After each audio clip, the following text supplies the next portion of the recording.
జై శ్రీరామ్, జై భారత్. ఇవాళ సాయంత్రం ఒక ఫ్రెండ్తో ఒక చిన్న కన్వర్జేషన్ జరుగుతున్నప్పుడు, అరే ఏం రవై మంత్రాలకు చింతకాయలు రాలుతారా అని చెప్పేసి అన్నాడు. మంత్రాలకు చింతకాయలు రాలకపోవచ్చు, కానీ ప్రతి మంత్రానికి ఒక అర్థం ఉంది, దాని వెనకాల ఒక పరమార్థం ఉంది.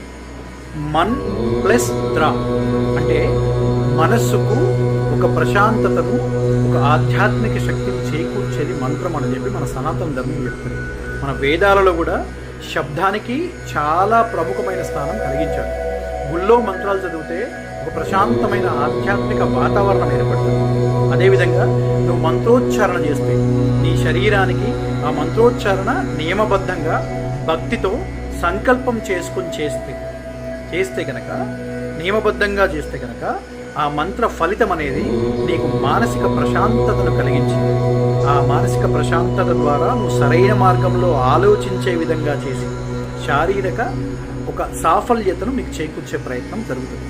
అందుకే మంత్రానికి చాలా ప్రముఖమైన స్థానం మన వేదాల్లో ఉంది.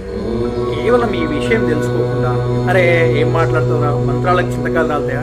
మంత్రాలకు చింతకాయలు రాదు, కానీ ఆ మంత్రం యొక్క శక్తి వల్ల, ఆ మంత్ర జపం యొక్క శక్తి వల్ల, ఆ మంత్రం చాంటింగ్ చేయడం వల్ల ఒక మనిషి సంపూర్ణంగా వ్యక్తిత్వ పరంగా, సామాజిక పరంగా, మానసిక పరంగా, శారీరక పరంగా తనను తాను అభివృద్ధి పదంలో మార్చుకునే అవకాశం మంత్రం కల్పిస్తుంది. ఈ విషయం మనందరం తెలుసుకోవాల్సిన అవసరం ఉంది. జై శ్రీరామ్, జై భారత్.